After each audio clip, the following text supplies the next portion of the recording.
Hi friends, welcome to Classic Samayal. நம்ம சேனலுக்கு மறக்காம subscribe பண்ணிக்கோங்க, bell icon-ஐ press பண்ணிக்கோங்க.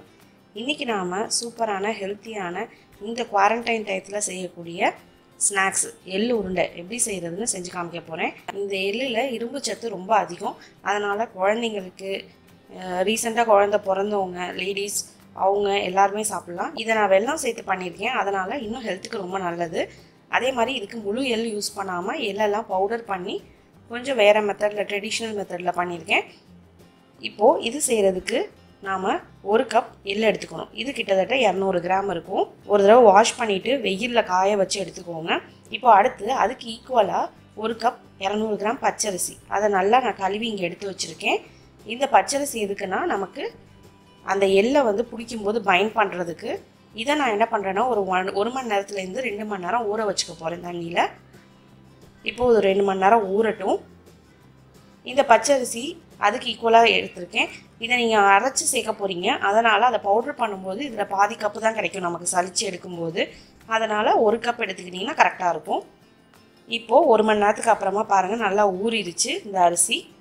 இப்போ இந்த அரிசியை ஒரு டவல்ல நல்லா ஃபேனுக்கு கீழே உணர்த்தி விட்டுருங்க. ஒரு 1/4 மணி நேரத்துலேருந்து 20 நிமிஷம் உணர்ந்தா போதும். ரொம்ப காஞ்சிடக்கூடாது. அதே மாதிரி இதுக்கு அரிசி மாவு இருக்குன்னு டக்குன்னு சேர்த்துறாதீங்க, அதுவும் நல்லா இருக்காது.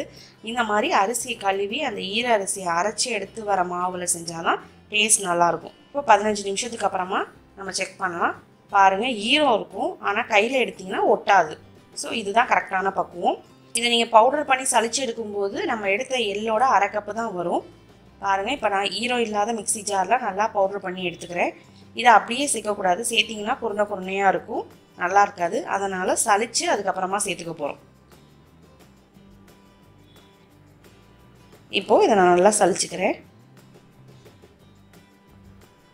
நான் செய்கிறது கிட்டத்தட்ட 48 எள்ளுருண்டை கிட்ட வரும் உங்களுக்கு.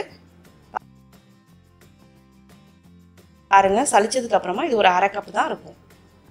பாருங்க இவ்வளோ நைஸாக இருக்குன்னு மாவு.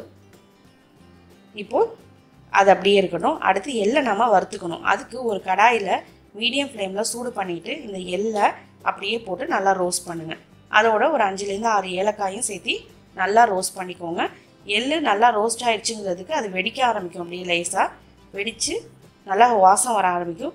அந்த ஸ்டேஜில் அடுப்பை ஆஃப் பண்ணிவிட்டு இதை ஒரு பிளேட்டுக்கு மாற்றிக்கலாம். இது நல்லா ஆறுனதுக்கு அப்புறமா இதை நீங்கள் ஒரு மிக்சி ஜாரில் மாற்றி 1-2 நல்லா பவுடர் பண்ணி எடுத்துக்கோங்க. பாருங்கள் 1-2 பவுடர் பண்ணி எடுத்துக்கிட்டு இப்போ இதில் நம்ம சலிச்சு வச்சுருக்கோம் பார்த்தீங்களா அந்த அரிசி மாவு, அதை சேர்த்துக்க போகிறேன்.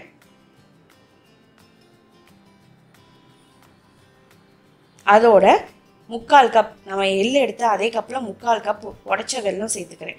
வெள்ளத்தை நீங்கள் தனியாக பவுடர் பண்ணீங்க அப்படின்னா மிக்சியில் ஊட்டிக்கும். இந்த மாதிரி எல்லாம் சேர்த்து போட்டு பவுடர் பண்ணும்போது மிக்ஸ் பண்ணவும் ஈஸியாக இருக்கும், எல்லாம் நல்லா பைண்ட் ஆகி வரும். இப்போ இதை நான் ஒரு தடவை அரைச்சி எடுத்துகிட்டு வந்துருக்கேன். பாருங்கள் எவ்வளோ அழகாக ஒன்றா அரைப்பட்டுருக்கு பாருங்கள். கையில் பிடிச்சிங்கன்னா இப்போ பிடிக்கிற பதத்துக்கு வந்திருக்கும் உங்களுக்கு.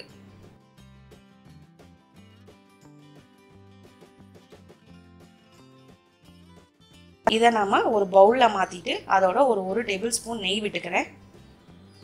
விட்டு இதை நல்லா மிக்ஸ் பண்ணிக்கோங்க.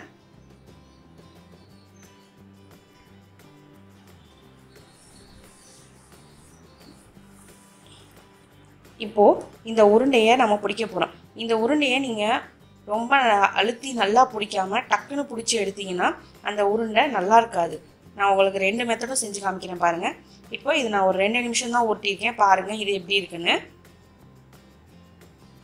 இப்போது இதே உருண்டையை நல்லா ஒரு 3லேருந்து 4 நிமிஷம் நல்லா பிடிச்சி கிரிப்பாக பிடிச்சி எடுத்திங்கன்னா அதில் உள்ள அந்த வெல்லம் அந்த உங்கள் கையில் உள்ள வார்ம்னஸ்னால வெப்பத்தினால அந்த வெல்லம் மெல்ட் ஆகி அதே சமயம் அந்த எள்ளில் உள்ள எண்ணெய் பிரிஞ்சு நல்லா ஷைனிங்காக இங்கே பாருங்கள் எவ்வளோ நல்லா வந்துருக்கு பாருங்கள் எள்ளுருண்டை. நான் முதல்ல பிடிச்ச உருண்டைக்கும் இந்த உருண்டைக்கும் உள்ள வித்தியாசத்தை நீங்கள் ஒன்றா வச்சு பார்க்கும்போது தெரியும். இங்கே பாருங்கள் முதல்ல செஞ்சது கையில் எடுத்திங்கன்னா டக்குன்னு உதிர்ந்துடும். பட் இந்த உருண்டை அப்படி இருக்காது. அதே மாதிரி இது நல்லா ஸ்பேஸ் இல்லாமல் டைட்டாக இருக்கிறதுனால சாப்பிடவும் நல்லா டேஸ்ட்டாக இருக்கும். அது ஒரு மாதிரி நரன்னு இருக்கும். இப்போது நம்மளோட எள்ளுருண்டை சூப்பராக ரெடி ஆயாச்சு. வேணும்னா நீங்கள் நெய் சேர்க்கும் போது அதில் முந்திரி திராட்சை வறுத்து கூட சேர்த்துக்கலாம். நான் அது மாதிரி செய்யலை, பிளெயினாக தான் செஞ்சுருக்கேன். இப்போது இதுலேருந்து ஒரு 48 எள்ளுருண்டை கிடைக்கும் உங்களுக்கு. கண்டிப்பாக இந்த ரெசிபியை செஞ்சு பார்த்துட்டு எப்படி இருக்குன்னு கமெண்ட் பண்ணுங்கள். மறக்காமல் நம்ம சேனலுக்கு சப்ஸ்கிரைப் பண்ணிடுங்க.